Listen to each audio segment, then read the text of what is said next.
चार कुंट 14 भवन, सगल व्यापत राम। नानक ऊन न देखिए, पूर्णता के काम। पौड़ी।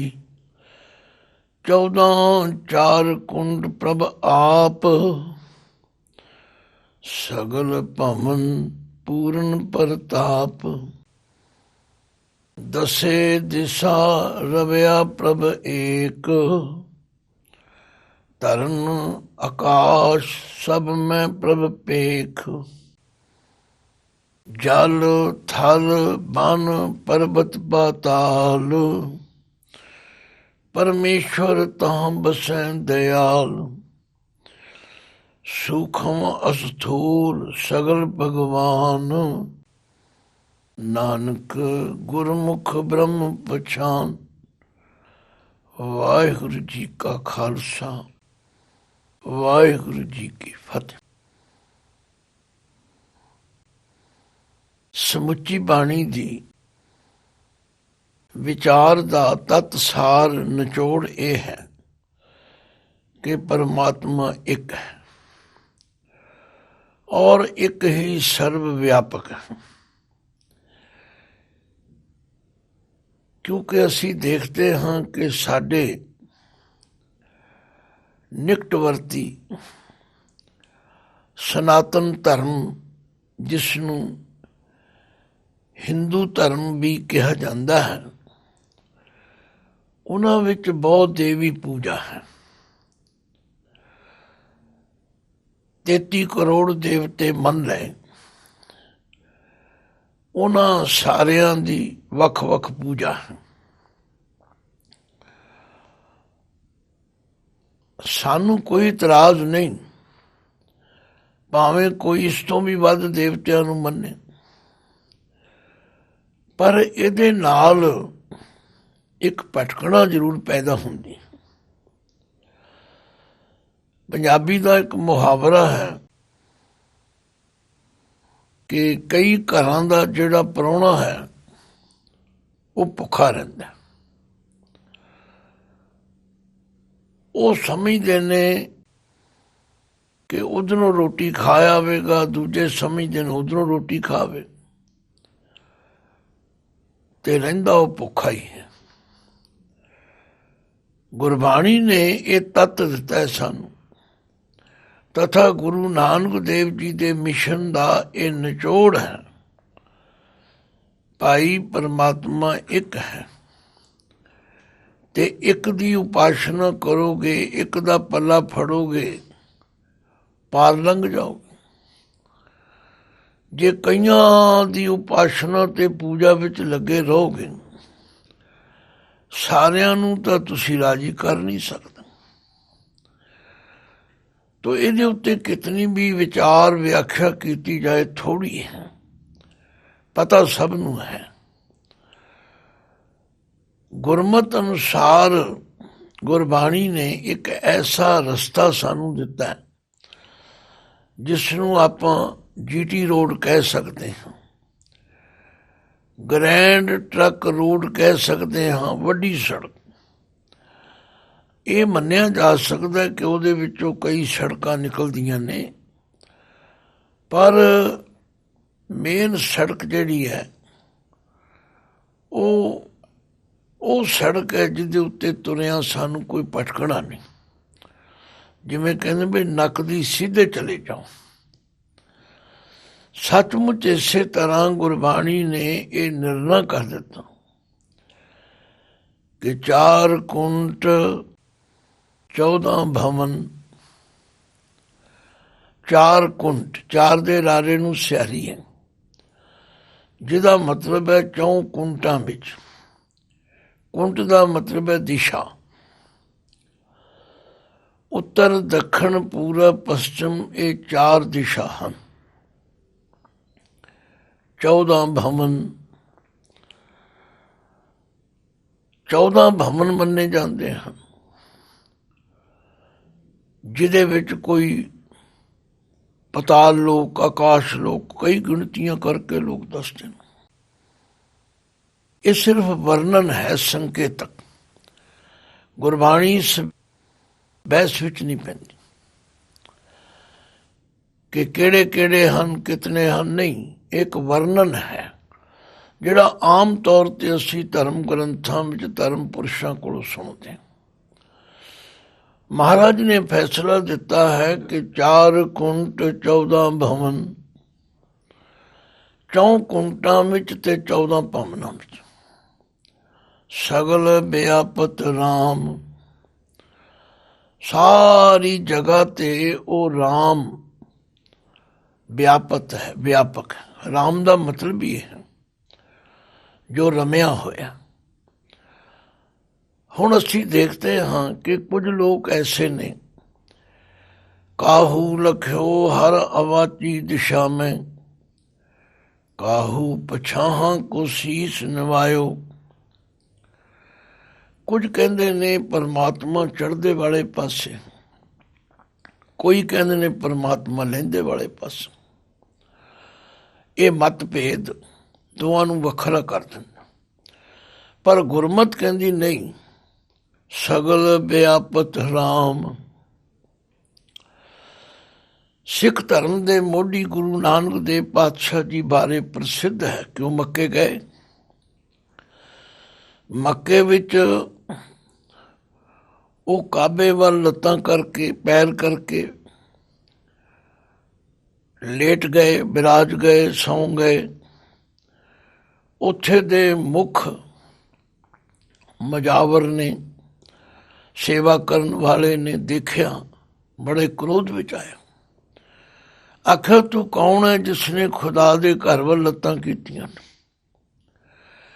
ਬਾਬਾ ਨਾਨਕ ਜੀ ਨੇ ਕੋਈ ਗੁੱਸਾ ਨਹੀਂ ਕੀਤਾ, ਬੜੇ ਧੀਰਜ ਨਾਲ ਆਖਿਆ, ਭਾਈ ਮੈਂ ਤੇ ਥੱਕਿਆ ਰਾਹੀ ਸਾਂ, ਮੈਨੂੰ ਪਤਾ ਨਹੀਂ ਲੱਗਾ, ਪਰ ਜਿੱਧਰ ਖੁਦਾ ਦਾ ਘਰ ਨਹੀਂ ਹੈਗਾ ਉਧਰ ਮੇਰੀਆਂ ਲੱਤਾਂ ਕਰ ਦਿਓ। ਕਿਤਨੇ ਵਿਲੱਖਣ ਤਰੀਕੇ ਨਾਲ ਉਹਨਾਂ ਦਾ ਭੁਲੇਖਾ ਦੂਰ ਕੀਤਾ। ਅਗਲੀ ਗੱਲ ਤਾਂ ਆਪਾਂ ਆਪਣੇ ਆਪਣੇ ਨਜ਼ਰੀਏ ਨਾਲ ਕੋਈ ਕੁਝ ਕਹੀ ਜਾਂਦਾ, ਕੋਈ ਕਹੀ ਜਾਂਦਾ, ਪਰ ਸਾਡੇ ਕੋਲ ਸਭ ਤੋਂ ਅਥੈਂਟਿਕ ਗਵਾਹੀ ਭਾਈ ਗੁਰਦਾਸ ਜੀ ਦੀ। ਭਾਈ ਗੁਰਦਾਸ ਜੀ ਲਿਖਦੇ ਨੇ, ਟੰਗੋਂ ਪਕੜ ਘਸੀਟਿਆ, ਫਿਰਿਆ ਮੱਕਾ ਕਲਾ ਦਿਖਾਰੀ।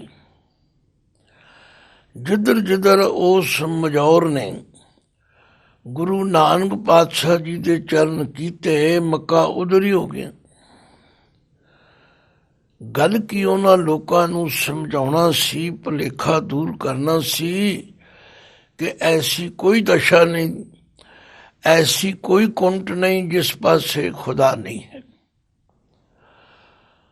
ਤੋ ਗੱਲ ਕੀ, ਗੁਰੂ ਨਾਨਕ ਪਾਤਸ਼ਾਹ ਦੇ ਉਸੇ ਸਿਧਾਂਤ ਨੂੰ ਜਿਹੜਾ ਏਕੋ ਹੈ ਭਾਈ ਏਕੋ ਹੈ, ਉਹਦੀ ਵਿਆਖਿਆ ਕੀਤੀ ਜਾ ਰਹੀ। 4 ਕੁੰਟ 14 ਭਵਨ। ਹਾਂ, ਇਹਦੇ ਉਚਾਰਨ ਬਾਰੇ ਵੀ ਇੱਕ ਨਿਰਣਾ ਕਰ ਦਈਏ ਕਿ ਆਮ ਪ੍ਰਚਲਿਤ ਹੋ ਗਿਆ ਨੂੰ 14 ਬੋਲਦੇ ਨੇ, ਜਦੋਂ ਕਿ ਦੱਦਾ ਹਾਹਾ ਦੋਵੇਂ ਮੁਕਦਾ ਹਨ, ਕੋਈ ਮਾਤਰਾ ਨਹੀਂ ਲੱਗੀ ਹੋਈ। ਇਹਨੂੰ 14 ਪੜ੍ਹਨਾ ਬਿਲਕੁਲ ਗਲਤ ਹੈ।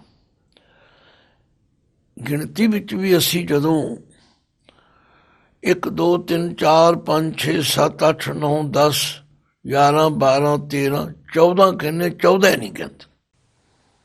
ਦੱਦਾ ਹਾਹਾ ਮੁਕਤਾ ਹੋਣ ਕਰਕੇ ਇਹ ਗੱਲ ਸਪਸ਼ਟ ਹੈ ਕਿ ਇਹਨੂੰ 14 ਅਸੀਂ ਕਿਵੇਂ ਬਣਾਵਾਂਗੇ। ਇਹਦਾ ਪਾਠ ਹੈ 14। 4 ਕੁੰਟ 14 ਭਵਨ, ਸਗਲ ਵਿਆਪਤ ਰਾਮ। ਇਹਨਾਂ ਸਾਰੀਆਂ ਦਿਸ਼ਾਵਾਂ ਤੇ ਸਾਰੇ ਭਵਨਾਂ ਵਿੱਚ ਉਹ ਰਾਮ ਵਿਆਪਤ ਹੈ, ਰਮਿਆ ਹੋਇਆ। ਨਾਨਕ ਊਨ ਨਾ ਦੇਖੀਐ ਪੂਰਨਤਾ ਕੇ ਕਾਮ। ਨਾਨਕ ਜੀ ਫਰਮਾਉਂਦੇ ਨੇ ਕਿਧਰੇ ਵੀ ਊਨ ਨਾ ਦੇਖੀ। ਊਨ ਦਾ ਮਤਲਬ ਹੁੰਦਾ ਘੱਟ। ਕਿਸੇ ਵੀ ਜਗ੍ਹਾ ਐਸਾ ਨਹੀਂ ਕਿ ਪਰਮਾਤਮਾ ਘੱਟ ਹੋਵੇ, ਜਾਂ ਉਸ ਦੇ ਜਿਹੜੇ ਕੰਮ ਹਨ ਜਿਹੜੇ ਉਸ ਦੇ ਨਿਯਮ ਹਨ, ਜਿਹੜੇ ਉਸ ਦੇ ਕਾਇਦੇ ਕਾਨੂੰਨ ਤੇ ਵਿਧਾਨ ਹਨ, ਉਹਨਾਂ ਵਿੱਚ ਕਿਧਰੇ ਕੋਈ ਕਮੀ ਨਹੀਂ ਹੈ। ਜੋ ਕੰਮ ਉਸ ਨੇ ਕੀਤਾ ਹੈ ਉਹ ਮੁਕੰਮਲ ਹੈ। ਕਲਗੀਆਂ ਵਾਲੇ ਪਾਤਸ਼ਾਹ ਨੇ ਵੀ ਇਸ ਤੇ ਮੋਹਰ ਲਾਈ ਤੇ ਆਖਿਆ, ਜ਼ਮੀ ਜਮਾ ਕੇ ਬਿਖੈ ਸਮਸਤ ਏਕ ਜੋਤ ਹੈ, ਨਾ ਘਾਟ ਹੈ ਨਾ ਬਾਦ ਹੈ, ਨਾ ਬਾਦ घाट होत है। चाहे जमी है चाहे जमा है, चाहे धरती है चाहे आसमान है, चाहे लैंदा है चाहे चढ़दा है, परमात्मा ते सब जगह इको ही है और किधरे भी वध घट नहीं है। देखो इसकी व्याख्या तो कितनी लंबी चौड़ी की जा सकती, पर जे नुकता समझना होवे ते इन्ना ही स्पष्ट है कि 4 कुंट 14 भवन सगल व्यापत राम, नानक ऊन न देखिए पूर्णता के काम। ना तो परमात्मा किसी जगह घट वध है ते ना उसके कामां विच कोई कमी है। जो जो सिस्टम परमात्मा ने बनाया है वो बिल्कुल सही चल रहा। भै विच पवन वह सदवाओ, भै विच चलै लख दरियाओ, भै विच अगन कढ़ै बेगार, भै विच धरती दबी भार, भै विच सूरज भै विच चंद, को करोड़ी चलत ना अंत। सब अपनी अपनी ड्यूटी कर रहे, सब ਉਹਦੇ ਹੁਕਮ ਰੂਪੀ ਸੂਤਰ ਵਿੱਚ ਬੱਧੇ ਹੋਏ ਨੇ, ਕਿਧਰੇ ਕੋਈ ਕਮੀ ਨਜ਼ਰ ਆਉਂਦੀ ਨਹੀਂ। ਇਹ ਹੈ ਸ਼ਲੋਕ ਦੀ ਅਖਰੀ ਵਿਆਖਿਆ। ਅੱਗੇ ਹੈ ਪੌੜੀ। 14 4 ਕੁੰਡ ਪ੍ਰਭ ਆਪ। ਹੁਣ ਇੱਥੇ ਵੀ ਇਹਦਾ ਉਚਾਰਨ 14 ਨਹੀਂ ਕਰਨਾ। ਇਹ ਜਿਹੜੀ 14 ਦੇ ਹਾਏ ਨੂੰ ਸਿਹਾਰੀ ਹੈ, ਇਹਦਾ ਅਖਰੀ ਅਰਥ ਹੈ 14ਵੀਂ ਥਿਤ। ਇਹ ਸਿਹਾਰੀ ਉਸ ਨੂੰ ਇਸਤਰੀ ਲਿੰਗ ਬਣਾਉਂਦੀ, 14ਵੀਂ ਥਿਤ। 14 4 ਕੁੰਟ ਪ੍ਰਭ ਆਪ।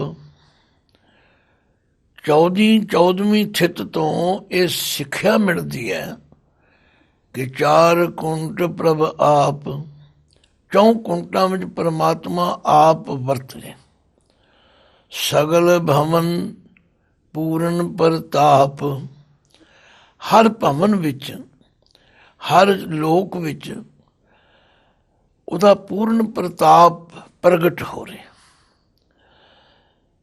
ਕਿਧਰੇ ਵੀ ਉਹ ਘੱਟ ਜਾਂ ਵੱਧ ਜਾਂ ਫਰਕ ਨਾਲ ਨਹੀਂ ਹੈ। ਪੂਰਨ ਪ੍ਰਤਾਪ ਜਿੱਥੇ ਵੇਖੋ। ਇਸ ਲਈ ਧੰਨ ਗੁਰੂ ਨਾਨਕ ਪਾਤਸ਼ਾਹ ਨੇ ਫਰਮਾਇਆ, ਜਾਤ ਮੈਂ ਜੋਤ ਜੋਤ ਮੈਂ ਜਾਤਾ, ਅਕਲ ਕਲਾ ਭਰਪੂਰਣਿਆ, ਤੂੰ ਸੱਚਾ ਸਾਹਿਬ ਸਿਫਤ ਸਵਾਲਿਓ, ਜਿਨ ਕੀਤੀ ਸੋ ਪਾਰ ਪਿਆ। 14 4 ਕੁੰਟ ਪ੍ਰਭ ਆਪ, ਸਗਲ ਭਵਨ ਪੂਰਨ ਪ੍ਰਤਾਪ, ਦਸੇ ਦਿਸ਼ਾ ਰਵਿਆ ਪ੍ਰਭ ਏਕ। ਦਸੇ ਦਿਸ਼ਾ 10 ਗਿਣਤੀ ਦਾ ਸ਼ਬਦ ਹੈ ਤੇ ਦਿਸ਼ਾ ਦਿਸ਼ਾਵਾਂ ਨੂੰ ਕਿਹਾ ਗਿਆ। ਭਾਵੇਂ ਇਸ ਦੇ ਅਰਥ ਕਈ ਵਾਰੀ ਕੀਤੇ ਜਾ ਚੁੱਕੇ ਨੇ ਕਿ 4 ਦਿਸ਼ਾ ਤੇ ਅਸੀਂ ਮੰਨਦੇ ਹਾਂ, ਉੱਤਰ ਦੱਖਣ ਪੂਰਬ ਪੱਛਮ। 4 ਉਹਨਾਂ ਦੇ ਈਸਾਣੂ ਕੋਨੇ ਹਨ। 4 ਜਮਾ 4 8। ਧਰਤੀ ਤੇ ਅਸਮਾਨ 2 ਜਮਾ ਕਰ ਦਿਓ 10 ਬਣ ਜਾ। ਗੱਲ ਕੀ, ਹਰ ਜਗ੍ਹਾ ਤੇ ਪਰਮਾਤਮਾ ਵਿਆਪਕ ਹੈ। ਦਸੇ ਦਿਸ਼ਾ ਰਵਿਆ ਪ੍ਰਭ ਏਕ। ਪ੍ਰਭ ਦੇ ਭੱਬੇ ਨੂੰ ਔਂਕੜ ਹੈ, ਏਕ ਦੇ ਕੱਕੇ ਨੂੰ ਔਂਕੜ ਹੈ। ਭਾਵਿਕ ਪਰਮਾਤਮਾ ਸਭ ਜਗ੍ਹਾ ਤੇ ਵਿਆਪਕ ਹੈ। ਧਰਨ ਆਕਾਸ਼ ਸਭ ਮੈਂ ਪ੍ਰਭ ਭੇਖ। ਧਰਨ ਦੇ ਨੱਲੇ ਨੂੰ ਸਿਹਾਰੀ, ਜਿਹਦਾ ਅਰਥ ਹੈ ਧਰਤੀ, ਆਕਾਸ਼, ਸਭ ਮੈਂ ਸ਼ਬਦ ਜਿਹੜਾ ਇਹ ਹੁਣ ਇਹਨਾਂ ਸਾਰਿਆਂ ਨਾਲ ਲੱਗੇਗਾ। ਧਰਤੀ ਵਿੱਚ ਵੀ, ਆਕਾਸ਼ ਵਿੱਚ ਵੀ, ਤੇ ਸਭ ਜਗ੍ਹਾ ਤੇ ਪ੍ਰਭ ਭੇਖ। ਉਸ ਵਾਹਿਗੁਰੂ ਅਕਾਲ ਪੁਰਖ ਨੂੰ ਸਭ ਜਗ੍ਹਾ ਤੇ ਵਿਆਪਕ ਦੇਖਣਾ ਕਰ। ਦੇਖੋ ਗੁਰਮਤਿ ਦਾ ਸਿਧਾਂਤ ਕਿਤਨਾ ਸਪਸ਼ਟ ਹੈ, ਕਿਤਨਾ ਵਿਲੱਖਣ ਹੈ। ਜਦੋਂ ਕਿ ਅਨਮਤੀਏ ਜਿਹੜੇ ਨੇ, ਲਹਿੰਦੇ ਵੱਲ ਮੰਨਣ ਵਾਲੇ ਚੜ੍ਹਦੇ ਵਾਲੇ ਪਾਸੇ ਮੂੰਹ ਨਹੀਂ ਕਰਦੇ, ਤੇ ਚੜ੍ਹਦੇ ਵਾਲੇ ਲਹਿੰਦੇ ਵੱਲ ਨਹੀਂ ਕਰਦੇ। ਉਹ ਉਹਨਾਂ ਨੂੰ ਕਾਫਰ ਕਹਿੰਦੇ ਨੇ, ਉਹ ਉਹਨਾਂ ਨੂੰ ਕੁਝ ਹੋਰ ਕਹਿੰਦੇ ਨੇ। ਸਾਨੂੰ ਕੋਈ ਹੱਕ ਨਹੀਂ ਕਿ ਅਸੀਂ ਕਿਸੇ ਬਾਰੇ ਗੱਲ ਕਰੀਏ, ਪਰ ਜੋ ਗੁਰਬਾਣੀ ਦੀ ਵਿਆਖਿਆ ਹੈ ਉਹਨੂੰ ਤੇ ਸਮਝਾਉਣਾ ਪਵੇਗਾ। ਗੁਰਬਾਣੀ ਪੁਕਾਰ ਕੇ ਕਹਿ ਰਹੀ ਹੈ, ਪਿਆਰਿਓ ਦਸੇ ਦਿਸ਼ਾ ਰਵਿਆ ਪ੍ਰਭ ਏਕ, ਧਰਨ ਆਕਾਸ਼ ਸਭ ਮੈਂ ਪ੍ਰਭ ਭੇਖ। ਸਭ ਜਗ੍ਹਾ ਤੇ ਉਸ ਵਾਹਿਗੁਰੂ ਅਕਾਲ ਪੁਰਖ ਨੂੰ ਵੇਖ, ਤਥਾ ਵਿਆਪਕ ਤੱਕਣਾ ਕਰ। ਜਲ ਥਲ ਬਨ ਪਰਬਤ ਪਾਤਾਲ, ਜਲ ਕਹੀਏ ਪਾਣੀ, ਥਲ ਕਹੀਏ ਖੁਸ਼ਕੀ, ਬਨ ਕਹੀਏ ਜੰਗਲ, ਪਰਬਤ ਕਹੀਏ ਪਹਾੜ, ਪਾਤਾਲ ਕਹੀਏ ਧਰਤੀ ਦਾ ਹਿੱਸਾ।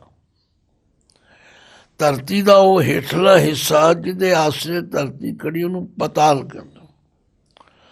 ਜਲ ਥਲ ਬਨ ਪਰਬਤ ਪਾਤਾਲ, ਪਰਮੇਸ਼ਵਰ ਤਹਾਂ ਬਸੈ ਦਇਆਲ। ਹੁਣ ਇਹਨੂੰ ਵੀ ਆਮ ਤੌਰ ਤੇ ਤੈਂ ਬੋਲਿਆ ਜਾਂਦਾ, ਜਦੋਂ ਕਿ ਗੁਰਬਾਣੀ ਵਿੱਚੋਂ ਪ੍ਰਮਾਣ ਮਿਲਦਾ, ਜੇ ਤੱਤਾ ਹਾਏ ਨੂੰ ਸਿਹਾਰੀ ਹੋਵੇ ਤੇ ਤੈਂ, ਜੇ ਨੰਨਾ ਹਾਏ ਨੂੰ ਸਿਹਾਰੀ ਹੋਵੇ ਤੇ ਨਹਿ। ਪਰ ਜਿੱਥੇ ਤੱਤਾ ਹਾਹਾ ਮੁਕਤ ਹੈ, ਨੰਨਾ ਹਾਹਾ ਮੁਕਤ ਹੈ, ਉਹਨੂੰ ਤਾਂ ਨਾ। ਪਰਮੇਸ਼ਵਰ ਤਹਾਂ ਬਸੈ ਦਇਆਲ, ਉਹ ਦਇਆ ਦਾ ਘਰ ਪਰਮਾਤਮਾ ਜੋ ਹੈ ਬਸੈ। ਹੁਣ ਕਈ ਕਹਿਣਗੇ ਜੀ ਪਰਮਾਤਮਾ ਕਈ ਨੇ, ਬਹੁਵਚਨ ਨਹੀਂ, ਇਹ ਆਦਰਵਾਚੀ ਹੈ। ਉਹ ਦਇਆਲੂ ਪਰਮਾਤਮਾ ਜੀ ਹਰ ਜਗ੍ਹਾ ਤੇ ਵਸਦੇ ਹਨ। ਜਿਵੇਂ ਅਸੀਂ ਆਪਣੇ ਪਿਤਾ ਨੂੰ ਪਿਤਾ ਜੀ ਕਹਿੰਦੇ, ਇਹ ਆਦਰਵਾਚੀ ਹੈ। ਇਸੇ ਤਰ੍ਹਾਂ ਵਾਹਿਗੁਰੂ ਜੀ ਨੂੰ ਵਾਹਿਗੁਰੂ ਜੀ ਕਿਹਾ। ਉਹ ਦਇਆ ਦੇ ਘਰ ਪਰਮਾਤਮਾ ਜੀ ਸਭ ਜਗ੍ਹਾ ਤੇ ਵਸਦੇ ਹਨ। ਸੂਖਮ ਅਸਥੂਲ ਸਗਲ ਭਗਵਾਨ। ਸੂਖਮ ਉਹ ਬਰੀਕ ਤੋਂ ਬਰੀਕ ਚੀਜ਼ਾਂ ਜੋ ਸਾਡੀ ਨਜ਼ਰ ਵਿੱਚ ਨਹੀਂ ਆਉਂਦੀਆਂ। ਅਸਥੂਲ ਜੋ ਆਕਾਰ ਵਿੱਚ ਬਹੁਤ ਵੱਡੀਆਂ ਹਨ। ਜਿਵੇਂ ਚੌਪਈ ਸਾਹਿਬ 'ਚ ਪੜ੍ਹਦੇ ਹਾਂ, ਚੀਟੀ ਤੇ ਕੁੰਚਰ ਅਸਥੂਲਾ। ਪਰਮਾਤਮਾ ਦੀ ਰਚਨਾ ਵਿੱਚ ਸਭ ਤੋਂ ਛੋਟੀ ਰਚਨਾ ਕੀੜੀ ਹੈ, ਔਰ ਆਕਾਰ ਵਿੱਚ ਸਭ ਤੋਂ ਵੱਡੀ ਰਚਨਾ ਹਾਥੀ ਹੈ। ਚੀਟੀ ਤੇ ਕੁੰਚਰ ਅਸਥੂਲਾ, ਸਭ ਪਰ ਕਿਰਪਾ ਦ੍ਰਿਸ਼ਟ ਕਰ ਫੂਲਾ। तो मतलब सूखम तो सूखम, ना नज़र आने वाली चीज़ अते नज़र आने वाली चीज़ विच सगल भगवान, सब जगह ते वो परमात्मा व्यापक है।